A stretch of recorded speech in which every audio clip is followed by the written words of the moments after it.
Hi guys, it's your buddy Rorschach here. How's everyone doing this NCBD? New Comic Book Day. Yeah, that's the acronym. Right. I'm not looking forward to going to the comic book store. Are you? I'm a big comic book fan. I've been going to the comic book store every Wednesday for many years. But it's starting to feel like a bit of a chore. Because I know that when I go into the store, there's not going to be any diversity on the shelves. It's going to be far left cultural Marxist consensus from top to bottom, from the DC books to the Marvel books, obviously, and the bloody Antifa indies, which are even worse than Marvel. So I'm really getting, I don't know, to that stage, you know, that I got in my cinema viewing and television viewing, where I'm lacking the sense of urgency, and my enthusiasm is waning big time, you know. I think I'm going to get to a stage with the comic books, which is mirrored to my current stage with cinema and television. I don't watch any television, and I'm not really interested in cinema. I want to watch the Aquaman movie, but I kind of know it'll be stupid. And they will have the identity politics thrown in there as well, and I'm sure there'll be some sort of attack on nationalism using the character's Aquaman as some sort of symbol of opening the borders of Atlantis, you know, that kind of stuff. I'm just waiting for the agenda when I go to the cinema, so I'll wait for a couple of reviews of Aquaman, and if they surprise me, and if Aquaman doesn't have any open border agenda, I might go and watch the movie. But you know, I'm not holding my breath. I don't think they'll be giving me what I want, because it's coming from Hollywood, and Hollywood well, we know what Hollywood is. Okay, so the comic books. I'll be going to the store today. I'll be picking up a few books, but will I really be that enthused about them? Not really. I might enjoy roasting a couple. I'm going through the masculine characterizations of the female characters, the cut nature of the males, the muggers all being blonde guys in the middle of the city. But you know, it's getting a bit tiring. So at least I've got good old Fox Day with these comic books here. This is Ghoul issue number 1. There's 4 issues of this available on Amazon Kindle Unlimited. So I'll be reading and reviewing all of these books over the Christmas weeks, I think. Yeah, this is issue 1. I'll be doing issue 1, 2, 3, and 4 as I read them. I'll also be reviewing the detective book as well. What's that called? Quantum Mortis, issue number 3. I'll be reviewing that one pretty soon as well. This book then, the Ghoul, is very much different to Quantum Mortis. This is not written by Fox Day, by the way. And this is written by, let's see if I get the guy's name. Alright, it's about this book. Will Callaghan.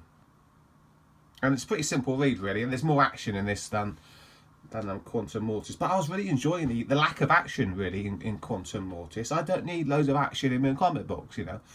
Just give me some intelligent dialogue, and I'm pretty happy. Give me some smart stuff, and that's what Fox Day was doing in Quantum Mortis. But this book is more about the big, bold, bright artwork and some action, some rough and tough boys own drug gang related Punisher-esque action, really. So the story: Agent Justice of the FBI is on the case.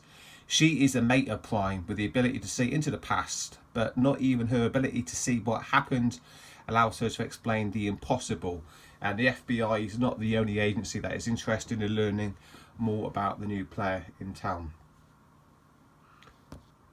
So this is supernatural drug gangs crime genre, not really political at all as far as I can see, apart from the baddies really working for the Pentagon, the big old building in America, which is more than a little bit satanic.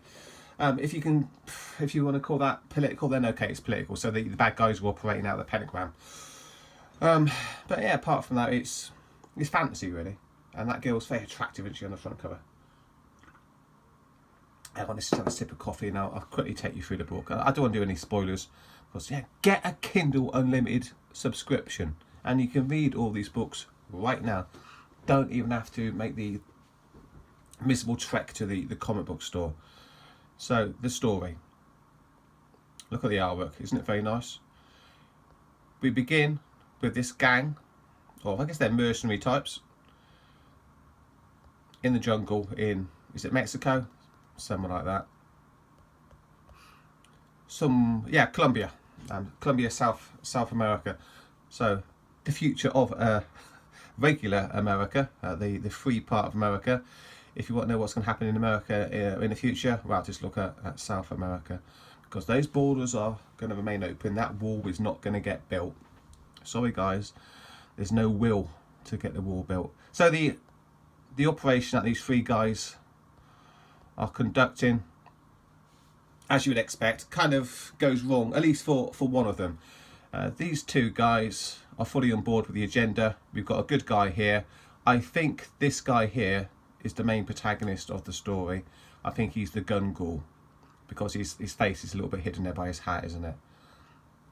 So he doesn't want to go along the agenda. He gets sapped, and I assume that these peaceful men, women and children get murdered by these two baddies. So then into the future, into the present really. There we go, present day. It's revenge time, and the Ghoul is taking out some drug lords. This character here was convincingly scared. He's a drug lord, right? He's a big wig, but he doesn't want to die, and he's saying that all the other drug lords are being killed by this strange assassin character. I don't want to die. Please God, I don't want to die. Very, convincingly human. Here comes the Ghoul then. What do you think his look? There we go. Quite distinctive, isn't it, really? Quite suitably over the top in a comic book sense. And all he says is justice. That's got a double meaning, the justice thing, isn't it? Justice has been, he's killing the drug dealers, and also justice as in, that's the name of the detective who's investigating him later on. So let's fast forward to justice. Oh, this guy is called, is it Mr. Steele? It's a good villain, that, isn't it? With the mask on, with the knuckle dusters there. I think his name's Mr. Steele. Yeah, Mr. Steele. Good bad guy. So where's Justice, the lady? Oh, is this Ghoul now?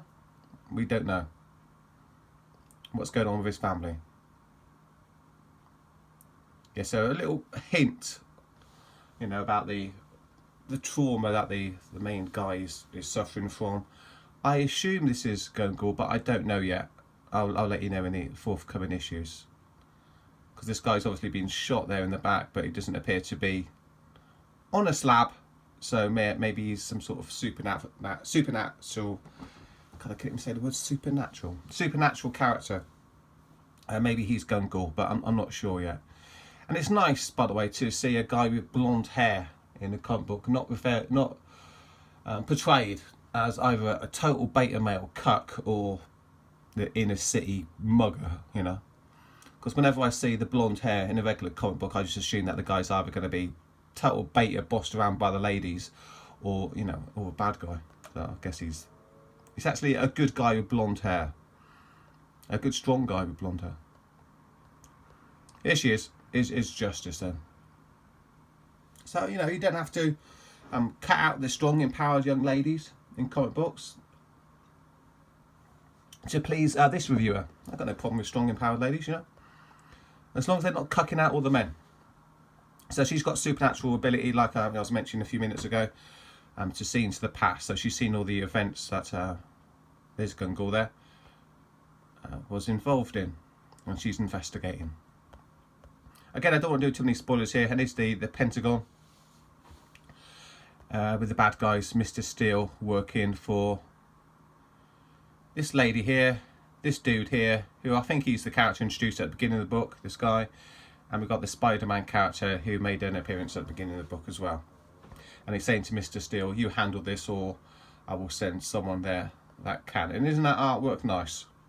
And that's it, Nice, simple comic book. Not everything's explained. Bit of a hint about the backstory of various characters. The main man himself, the Ghoul, remains a bit of an enigma, which It's very necessary in a wrestling sense, you know. If the character has got a mask on, you don't want to reveal everything about him. It kind of spoils the game. That's a problem with the character in the new Star Wars movie. What was his name now? I forget his name. The teenager who smashed up his bedroom when he got frustrated. Who began the movie with a mask. Kylo Ren, that's his name. I forget his name. He's so unmemorable. Yeah, Kylo Ren. He began the movie franchise only wearing the mask. Very intriguing. Had that aura about him. I want to know more about this guy. Well, what you do, right, is you don't give the reader or the viewer all the information, because it kind of spoils the game. So you don't want him to take off the mask, and you don't want him to be smashing up his bedroom. Look what happened to Rey Mysterio Jr. in WCW when he took off his mask. All the mystique was gone. And what did WWE do when they got him from the collapsed business of WCW?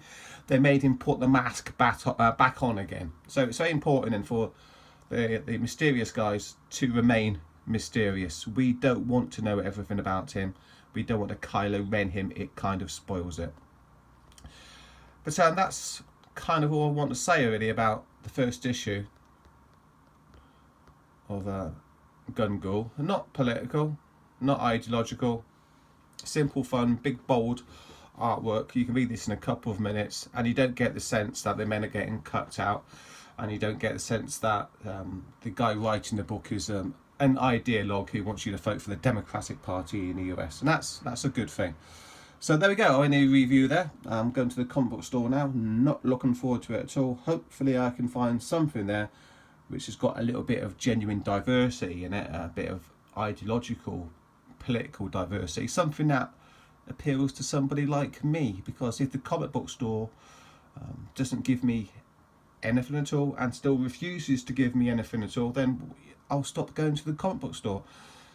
It'll be like my relationship or non-relationship with cinema and television. Like I said at the beginning of this review, I'll stop going to the comic book store like I stopped going to the cinema, and instead I'll go to people like Mr. Callaghan here, who are giving me something different, you know, something that's not on offer in the mainstream. So there we go.